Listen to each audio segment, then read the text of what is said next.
I might swerve in that corner, whoa, whoa. Yo, imagine if dolphins could fly. Anyways, though, I'm just trying to distract dolphins from the inevitable. Again, fans, bro, this is gonna be rough.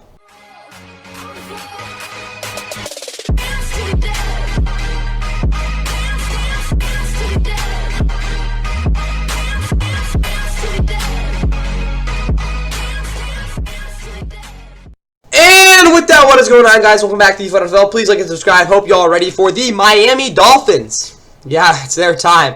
It's their 2026 roster grades. Again, this is a Dolphins team that is clearly rebuilding. We'll say that.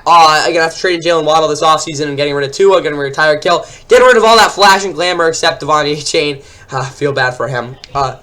So, yeah. I'm not going to lie, guys. This Dolphins roster is not very good. It's going to be an ugly grade at the end. I'm telling you that right now. But I will say, again, there's still 3 players on this team that I consider very, very good. So we'll try to highlight those guys. Again, if you have not watched past roster grades, as I said, for every single other one in the series, go and check the Jags second timestamp for their first one, because it's the first one I did, and that'll tell you all everything you want to know about how this will work, at least everything that's important. And if you're confused while you watch this, go watch that. And if you're a Dolphin fan just trying to get to see this team's grades, well, let's get into it. All right. Quarterback position for the Dolphins. There's a reason they're not going to win the Super Bowl, guys. Mark Gronowski, I hope, makes this team's roster. Again, if you don't know anything about him, he played at NDSU for or if you don't know, I won't say that. North Dakota State for a couple of years there. Again, last year started for Iowa. Honestly, was their best quarterback they've had. Again, that's not really saying anything. Again, he didn't really throw the ball a ton, but again, he's a very physical runner, we'll say that. He did take a lot of sacks, though, to be fair. No, he didn't take that many. But still, again, you look at his career so far, him at NDSU, South Dakota State, one of the best quarterbacks in FBS history, or SCS. He's got, in terms of his arm talent, it's not great. He still has the velocity, though, to fit the ball in tight windows. I like his natural instincts, but he's still a guy that I think will struggle to complete passes at consistently at this level, because of the fact that his touch on balls and also his processing quickness, not exactly his ability to process defenses, but really just the read and react sort of thing. Those things are not quite there, especially in terms of what we saw. If you look at his stripe, him going through his reads, it's just he didn't get the ball out really that quick, which is okay. But for a guy like I said, that's not really going to is really touted at all. It's kind of hard to see that being a reason for him to thrive in preseason. Still though, I think he has a shot to make this roster. Cam Miller, he'll be battling with him. Cam Miller's a guy that again hasn't really played a lot. He played in preseason in the past, not past couple years. Last year for the Raiders, I think he got caught something like that. He honestly didn't even play that bad. He has a nice touch on his ball. The problem is the fact that he has atrocious footwork and he cannot move. He can't move. I wasn't a big fan of him coming out of North Dakota State either, but hey, he's got, I think, he's a pro quarterback, whether that's in the UFL, CFL, I don't know, but there's at least some merit to his game. The deal Quinn Ewers, who started their last 3 games for the Dolphins last year, overall is kind of a mixed bag. I will say it was better than what I was expecting. Is the fact that even in that last game against the Patriots, he was still completing the ball downfield at least somewhat of a respectable rate. Biggest part about his game is that he is going to be limited in terms of his passing down the field because he just doesn't have the strongest of arms. And I think that his mobility is definitely not something that, again, at least we saw coming out of high school, isn't really even close to working out. Still, though, Quinn Ewers proved to be a solid backup last year. He made them a competitive team those last 3 games. All right. So we got going on there. Then you have obviously the big question mark here. Malik Willis will be the starter for them. Again, Malik Willis started 3 games as a rookie, or 2. It didn't really matter. He was bad either way. Again, it was the first game of his career. He started against the Texans in Week 8. That was a game Derrick Henry went for 300 yards or something like that on the ground. And he just wasn't very good. I'm not gonna lie to y'all. Again, still they won the game though. Then he started the game against where is it? It was this game, yeah. Then he started against the Chiefs the next game. Again, he went 5-6. Again, you guys can see he wasn't really much of a passer. And then obviously the Texans game he started. Why does it say Saturday? Oh, it wasn't Saturday. It was freaking Christmas Eve that year. Yeah, that game was weird. That game was a tank ball, though. So he started those games. They actually brought in Josh Jobs because he was so bad. Then they didn't play him the next couple of years.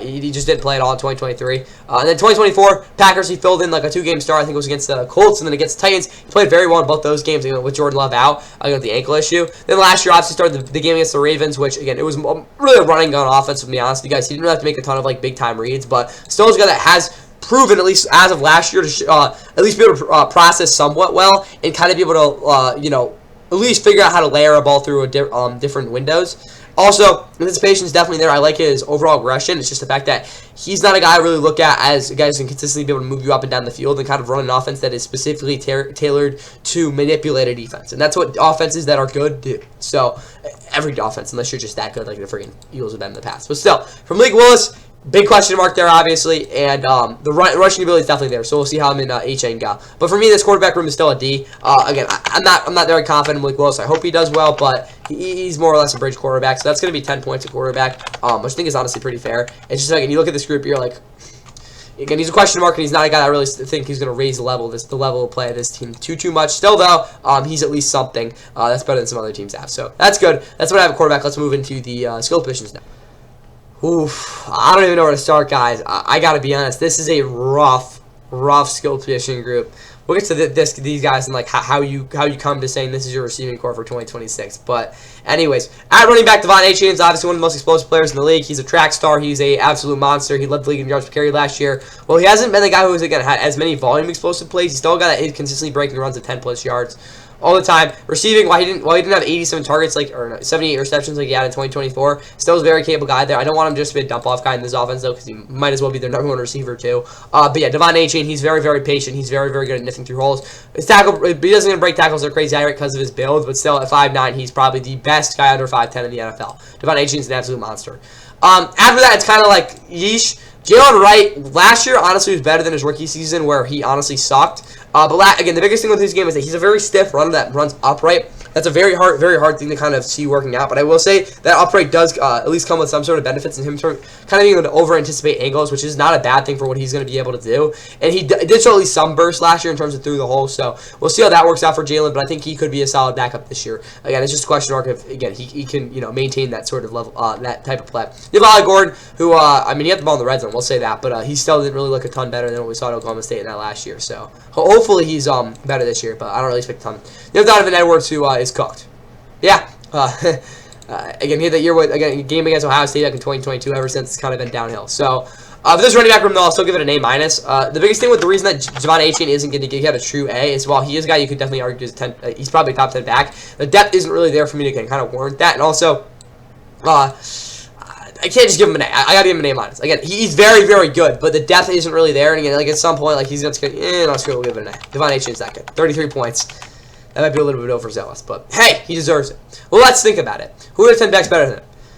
Again, we'll have to go this during tier week in August, or maybe it's September this year. It's gonna be late because again, that schedule's funky this year. But we have Saquon, Henry. Who else is better than him? Saquon, Derrick Henry, Christian McCaffrey, Bijan, Jahmyr Gibbs. Those are 5 definitively better than him. Who else? James Cook, I'd probably say. Again, they're close, but again, I'd still say James Cook. Kyron, that's tough. They're close. They're not Breece Hall. No. Let's think. John Taylor for sure. Not the Jags don't have anyone. Texans, what are we thinking? No. Titans, no. Broncos. Chargers, Chiefs, no. Raiders, I mean, kind of Walker. Genty, maybe in the future. Commanders, no. Cowboys, no. Eagles, we already got. Giants, already, no. Bears, no. Lions, already got. Packers, Jacobs, no, he's not as big. They're close, but still. Not the Bucks. Bucky was, again, he was really good last year, or 2 years ago. They got Bijan. No one for the Panthers, no one for the Saints. Cardinals, definitely not. 49, I mean, maybe Jeremiah Love. That's a good question. Yeah, so I think I gotta give him an A because again, he's like around 8, again, he's like top, like bottom half top 10. I think is a fair thing to say, or bottom quarter top 10. I think yeah, we'll give him an A. Moving to receiver now. I mean, I want to be honest with you guys. Again, I already said I don't know like how as a GM in your right mind you make this your receiving core. Malik Washington at best is an average slot receiver. I will say coming out of Virginia, I was pretty high on him because he, again, has solid hands, has consistent routes. It's just the fact that last year he still didn't create enough separation to really warrant anything more than that. He was a check down merchant last year. In the red zone, I think he's still a guy that is highly capable of making plays in the back of the end zone. But the fact that he's still a guy that, you can't really count on to make any sort of actual like impact on a down-and-out basis is an issue. Still, he is probably your average slot. I'm okay with that being his role. But he's probably the most consistent guy in this offense. You have Jalen Tolbert. He had a solid 2024. We know that. 600 yards, 7 touchdowns. Good. Very good body control. Yes. He can't run any route past 5 yards at an accurate timing to save his life. That's the truth. And last year he sucked. He's gonna, if he's your wide receiver 4, you're happy. Tutu Atwell. Tutu Atwell did not get used by the Rams well at all in his 4 years with the team. 2024 he was really good. I honestly think overall he was when he was used. But again, Tutu Atwell still has really just hasn't put together yet, and it has a very limited role in terms of what you can actually do with him past him just being a deep threat. So that's again, it's kind of a misconception and some things, but still, Tutu Atwell again, he's your 4th receiver. Caleb Douglas. Who the hell is this dude? I'm sorry, I watched a lot of Texas Tech last year. This is just not a guy that really struck me on the screen. That was something I really needed to scout a ton. Still, the biggest things about him in the game is that his hips really do well again in terms of rotating out and in. Those sort of I wouldn't say China routes, but that sort of part of hot route out of his game where he can kind of choose what he wants to do.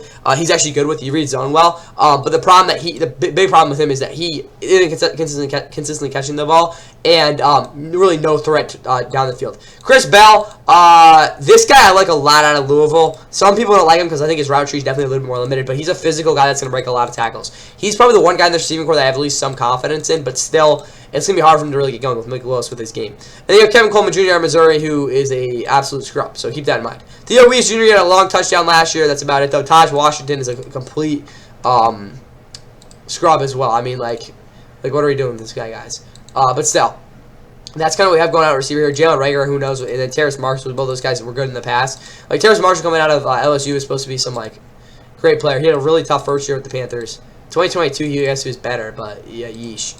For me, though, this receiving core is going to get an F. It's probably the worst in football, if I had to be honest with you guys. There's really no one there that I even consider being better than a 4th guy. Again, like I said, Malik Washington in the slot's okay, but, even then, he's like a watered-down, Wan'Dale Robinson. And, Wan'Dale Robinson, again, we're talking, the 91 reception Wan'Dale Robinson, not the guy we saw last year. So, yeah, this receiving core it's bad. Another tight end, and honestly, this might be even worse. Greg Dulcich has not been a starting tight end in a long time. Still, though, he honestly was not too bad with them last year. He broke a lot of tackles, which was cool to see, and also he just was a lot more aggressive after, again, kind of a disastrous 2-year stretch with the Broncos where he couldn't stay healthy. He still can't stay healthy, but at least we know he can give them something. And then after that, you have, literally guys you never heard of. Will Kamerick, I know is a solid blocker, but I don't really care. And then Trey Orr sucks, and the same thing with Ben Sims. So, for me, this tight end room is going to get a D. I do think that Greg Dulcich could give them something, but he can't stay healthy, and I just can't deal with that inconsistency. So that's what I have in skill position. It's obviously a brutal group. Let's get in this offensive line. Okay, guys, look at this offensive line, and then the overall grade will come out of that. But still, this Dolphins offensive line is honestly not really that bad of a spot. If you look at their overall impact last year, especially on tape and how they blocked for Devon Achane, there were a lot of games where they created some pretty damn big holes, which is important to talk about because it's not like this offensive line is going to be a group that's going to get overpowered consistently because they're actually the ones that will be the aggressors. Still, though, you look at them in terms of their overall base as a pass blocking unit, it's kind of a weird spot because Cade Proctor, in my opinion, is still a guy you want to have a tackle. While his lateral movement is not great, again, you want to compare it to Evan Neal, you can do that. But he still has a lateral movement to play him at tackle. I still think Austin Jackson should get traded at some point, and Caden Proctor should get thrown out there because that is where you're going to get the most bang for your buck out of him because of how aggressive and how tenacious he is as a run blocker. Again, Austin Gardner did a lot of impact there, but his pass blocking ability is something that, again, I think, you got to put him in tackle. That's what I'm saying.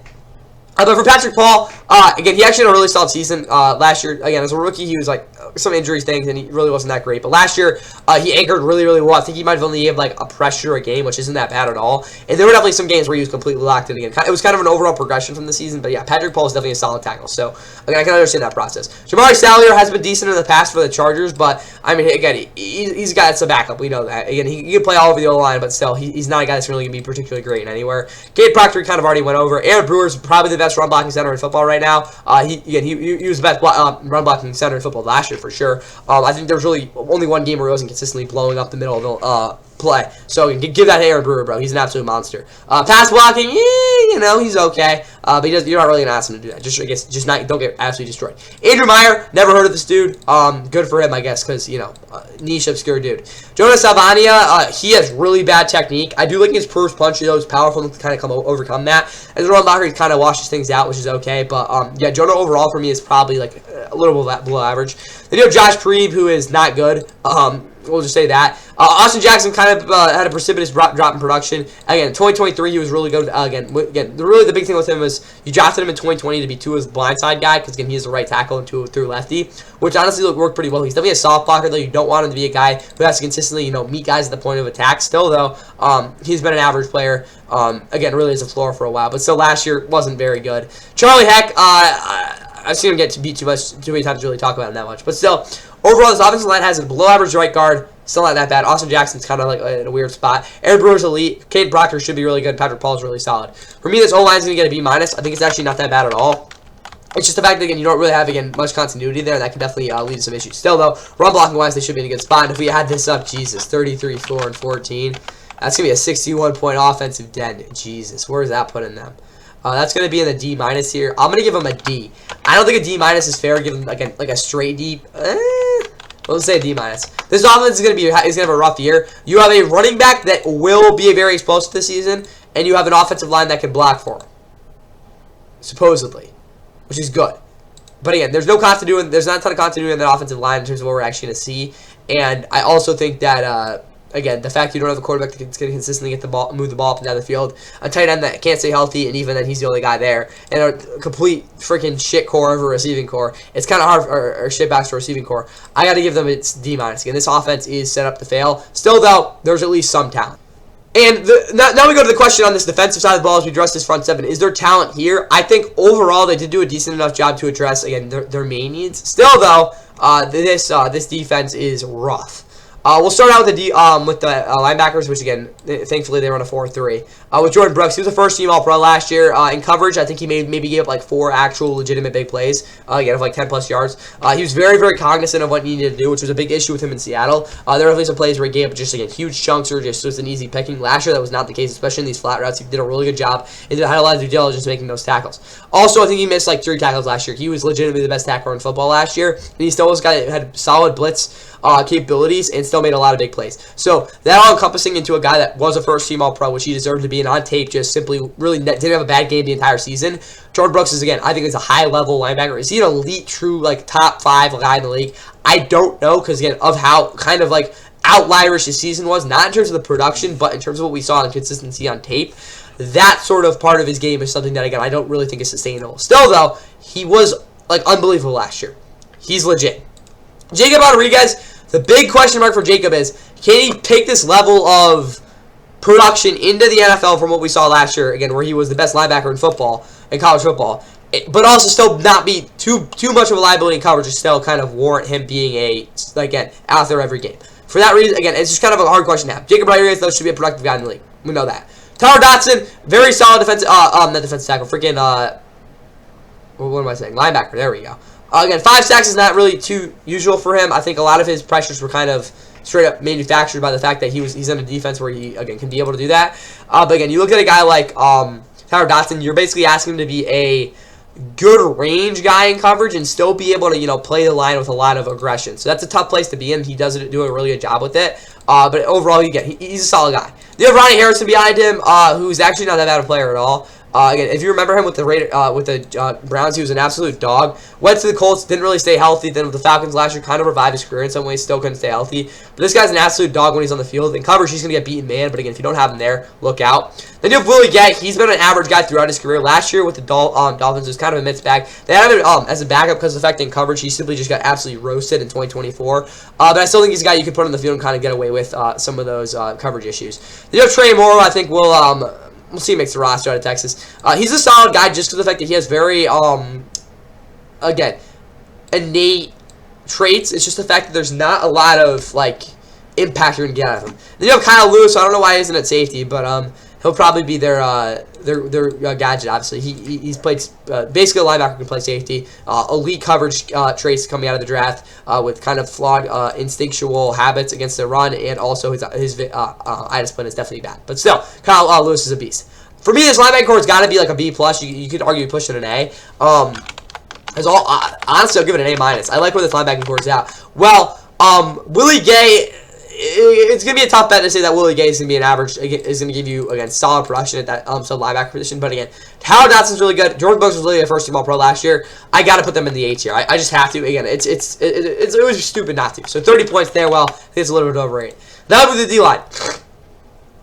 This D-line's in a weird spot. You have really a bunch of unproven guys off the edge, which we'll get to in a second. First, though, for the defensive tackles, Kenneth Grant last year had a frustrating rookie season. I think he only got, like, again, early in the season he struggled. Turned it up a little bit in the middle season, kind of cooled off a little bit. But the biggest part of his game is being able to use that bull rush consistently, and that really wasn't the case last year. And against the run, he really wasn't the big, got washed out on some plays, too. Again, didn't really get to penetrate the way he wanted to. So kind of a frustrating rookie year overall. Definitely some decent flashes, though. I think he'll be pretty good this year, but still hasn't proved himself yet. Zach Sealer, pass rush production stayed right where it was. Again, he's been a guy who's been in this team since 2019, and he's been, again, honestly, a crazy practice squad 5 for them, because, again, while it wasn't the back-to-back 10-sack seasons, he's very, very good. Biggest part of the game is that he is going to be a primary run defender who does a really good job at consistently maintaining his leverage, if not overplaying his leverage, and then, again, kind of using those kind of plays to build up a really solid pressure. He's not a guy that's going to be, again, it's sort of an efficient guy in terms of a pass rush, but you're going to get a lot of volume out of him, which is huge. Jordan Phillips, Matthew Butler are basically just bona fide nose tackles at this point. Jordan Phillips is a little bit more of an aggressive guy against the run, but outside that, again, you don't really get much for those two. For me, this D-line is going to get, we'll wait there. All right, edge rushers. Chop Robinson, after a really fun rookie season where we saw a lot of great just ability to basically get around the edge. That kind of fell off cliff last year because he has absolutely no pass rush plan. He has like one, again, literally just a ghost move, and that was it. And kind of like these progressions you saw him cooking a rookie kind of just didn't happen. Going to the next step. So hopefully this is the year that it happens, but it's definitely I think going to be a little bit another kind of building year in a lot of ways. You have Robert Beal Jr., who's not a bad player, but he's simply just not put it together on a consistent level. I mean, you look at the Niners back in 2024, he just didn't do it for them. Then obviously last 2025 before the injury, really wasn't good either. So again, he's like not very good. Cameron Goody, honestly, he's not a bad player. The biggest thing about him is the fact that he actually does try, which is good to see, but he consistently gets out leverage. And Mark Lewin is not great. David Ojabo coming over from the Ravens is a guy that hasn't really been able to, again, after that torn Achilles, again, after those years with Michigan kind of sucked, but he's got, I think that definitely has potential to do something, but again, he still hasn't been able to do it yet. Yeah, again, he's just not quite the same guy after that injury. Josh Uche is another interesting dude because of the fact that he has been a 11.5 sack guy a couple years ago, but ever since then, he's kind of sucked, I'm not going to lie to y'all. He has absolutely no burst off the line, which is a huge issue, and his #1 move is not a move. It's just not. He kind of just hand fights and makes it happen, and it doesn't really happen, so yeah. But for me, this D-line, stopping the run is going to be an issue in some instances. I still think, though, the fact the interior does give them some respect, so I'll say a C+. That's going to be 12 points. Again, we'll say a B-. No, it's going to be a C+.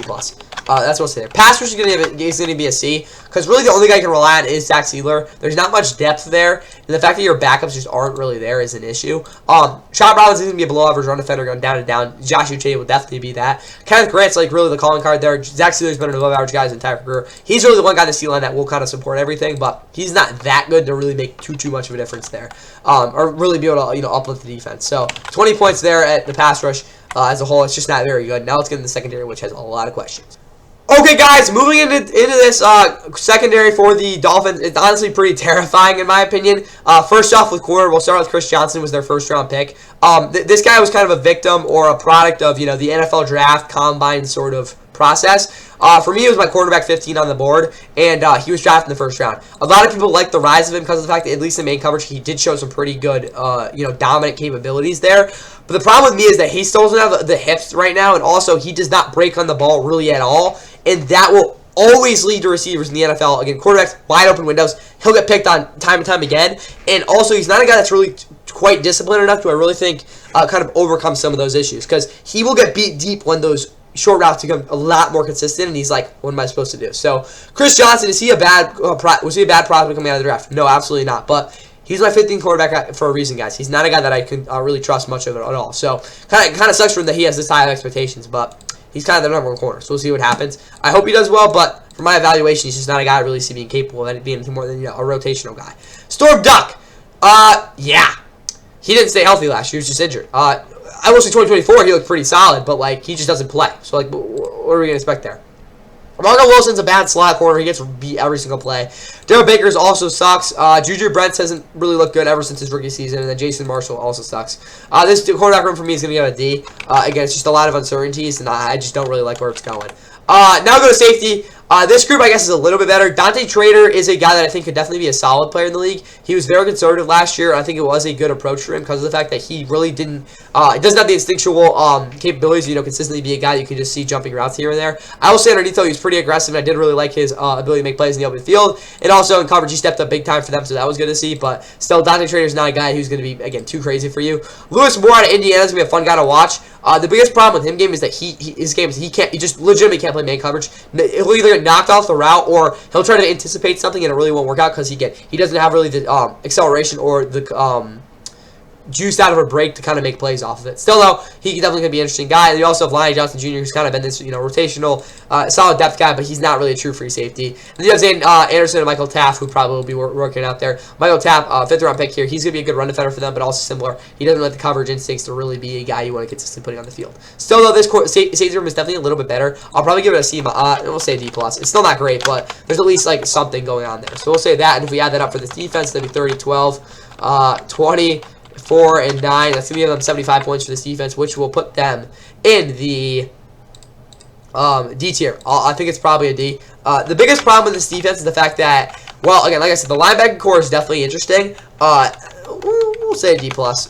I'll say D+. The defense isn't that bad. The secondary is not good. There's really not one single guy in that secondary that I'm really confident in, like, whatsoever. Again, I think Chris Johnson, I hope he does well, but I'm not expecting that because that's just not how I evaluated him.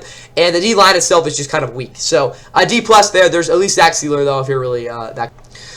Okay, guys, now we're looking at the special teams unit before we figure out the overall roster grade is, and this is definitely a group that has some merit to it. First off, Riley Patterson was a very good kicker last year in his year with the Dolphins, at 93%. He's not a guy you look at as he's going to be a big-time long-range kicker. He still was honestly pretty good last year, but they don't expect him to hit him a lot of nails there, so again, there's definitely a ceiling to his game, but he was, again, one of the more accurate kickers in the league last year. Bradley Pinions, at this point, his career is a below-average punter. Malik Washington's a good returner. Tucker Addington's okay. Honestly, guys, I'll probably give this special teams unit a B+.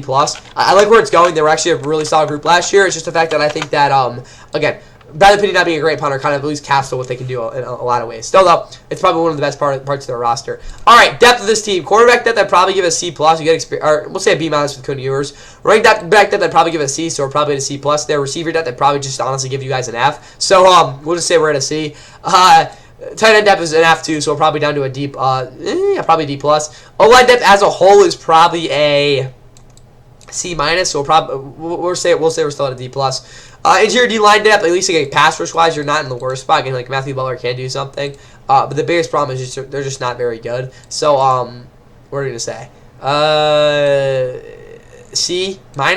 C- edge rush depth, I'd probably give a D+. So we're probably still at a D+. Linebacker depth, I'd probably give a B, so I think we're probably up to a C- then. And the secondary as a whole, I'd probably give a D, so D+. I think D+ is fair for the depth. Really, there's not a single position where I'm too confident, outside, I guess, linebacker Jacob Rodriguez, where I'm like, yeah, they have depth there. But on that, again, basically every other position is at least have some hole in it behind their starters, and even then the starters themselves might be the hole, too. So keep that in mind. So, again, definitely not the deepest team by any means. Now the identity. Jeff Hafley will have this defense playing hard. It'll still be hard, again, hard as a whole for him to get these guys to kind of be making difference, making plays, which isn't a bad thing. But it's just really, guys, when you look at a team in terms of teams that have a lot of stress, it's because they have a very small margin for error. That is the reality of this Dolphins team, on top of the fact that on offense, they will struggle to move the ball consistently. It's just the case. You have one elite talent, and you have, again, really on this team, you have 3 guys that I consider to be elite players. And even that guy like Jordan Brooks, again, is like, is he really going to be this good this year? So they're going to be obviously selling at the deadline. But for me, this identity of this team, I'm going to give it a C because I think that Jeff Hafley is a good coach. It's just the fact that this team is not good. It's just that simple. If we add all that up to the 61, 75, 9, plus 12, plus 25, that's going to give them 182 points. Oof. And that'll put their roster in the D+ tier. I'm going to say a D. This roster sucks. It just does. It's arguably the worst in the league. Yeah, I will say it's not. There's probably, like, again, as you guys see, this roster sucks. We know that, but there's like I said, there's 3 guys in this team that are really solid. That's good. It's not like this entire team sucks, but it's a bad roster. So keep that all in mind. That's all I have for this Dolphins roster grade. I hope you guys at least, again, understand where this team's at right now. I hope that they can at least be somewhat successful this year. But as you all know, it's gonna be a tough year for Miami. Hopefully they can get closer to maybe getting back on track to getting to a place where they can win their first playoff game since 2000. That's all I have for y'all. Hope you guys enjoyed this. And yeah, here's the end of our next.